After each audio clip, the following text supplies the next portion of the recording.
तो चलिए बात करते हैं भारत की सबसे बड़ी गिनती की, यानी जनगणना। एक लंबे इंतजार के बाद ये वापस आ रही है। कोविड की वजह से इसमें काफी देरी हुई, पर अब ये 2027 में होने वाली है। और पता है, इस बार ये सिर्फ एक गिनती नहीं होगी, बल्कि एक डिजिटल क्रांति होने जा रही है। आइए जानते हैं कैसे। तो इस पूरी प्रक्रिया को समझने के लिए हम 4 हिस्सों में बात करेंगे। पहले देखेंगे कि ये विशाल गिनती कब और कैसे होगी। फिर जानेंगे कि इसमें पहली बार क्या डिजिटल हो रहा है। इसके बाद हम देखेंगे कि कौन-कौन से सवाल पूछे जा सकते हैं। और आखिर में सबसे ज़रूरी बात कि ये हम सब के लिए इतनी ज़रूरी है क्यों। तो हम बात कर रहे हैं भारत की 16वीं राष्ट्रीय जनगणना की। देखिए, ये सिर्फ एक गिनती नहीं है, बल्कि एक ऐतिहासिक परंपरा है जो हर 10 साल में हमें ये समझने में मदद करती है कि एक देश के तौर पर हम कौन हैं, कहाँ रहते हैं और हमारा जीवन असल में कैसा है। अब इतना बड़ा काम एक साथ तो हो नहीं सकता, इसलिए इसे 2 चरणों में पूरा किया जाएगा। पहला फेज चलेगा अप्रैल से सितंबर 2026 तक।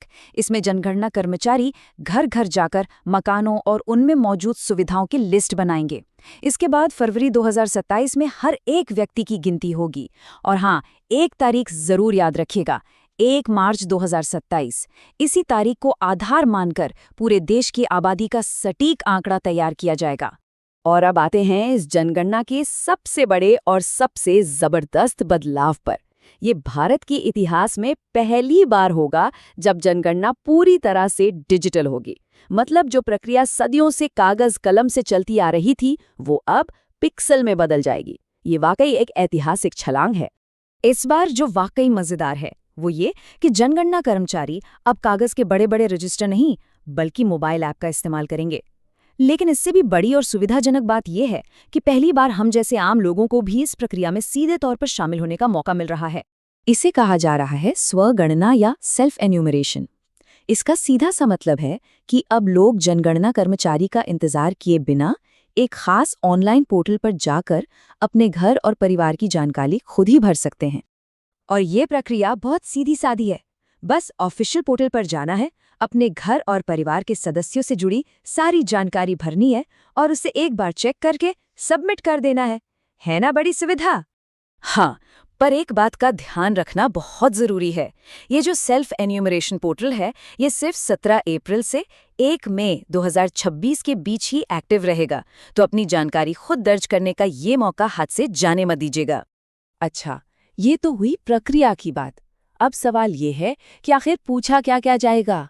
तो करीब 32 से ज्यादा सवालों के जरिए आज के भारत की एक पूरी तस्वीर तैयार की जाएगी। यह सारी जानकारी 2 तरह के फॉर्म में इकट्ठी की जाएगी।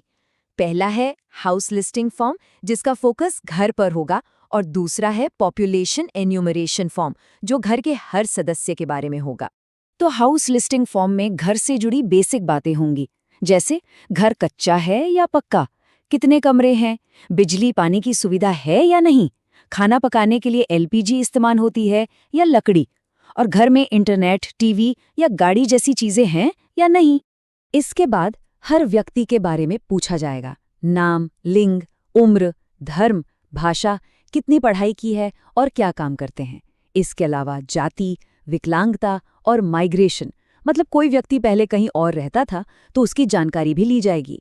इस बार एक बहुत ही जरूरी और प्रगतिशील बदलाव भी किया गया है। परिवार के मुखिया का लिंग बताने के लिए पुरुष और महिला के साथ पहली बार ट्रांसजेंडर का विकल्प भी शामिल किया गया है। ये समाज में सबको साथ लेकर चलने की एक अच्छी कोशिश है। और एक और ऐतिहासिक कदम, 1931 के बाद ये पहली बार होगा जब दशकीय जनगणना में सभी समुदायों से जाति आधारित डेटा डिटेल में इकट्ठा किया जाएगा। सोचिए, लगभग 1 सदी के बाद ये जानकारी फिर से आधिकारिक तौर पर जमा की जा रही है। तो अब सबसे अहम सवाल पर आते हैं, आखिर ये सारे आंकड़े क्यों जमा किए जा रहे हैं? देखिए, ये सिर्फ नंबरों का खेल नहीं है, बल्कि ये हमारे देश के भविष्य का एक पूरा खाका है, एक ब्लूप्रिंट है। अगर इस काम के पैमाने का अंदाजा लगाना है ना, तो बस इसका बजट देख लीजिए। सरकार ने इस विशाल राष्ट्रीय अभ्यास के लिए 11,000 करोड़ रुपए से भी ज्यादा की एक भारी भरकम रकम मंजूर की है। और इसे जमीन पर उतारने के लिए लगभग 30 लाख जनगणना कर्मचारियों और सुपरवाइजरों की एक विशाल टीम तैनात की जाएगी।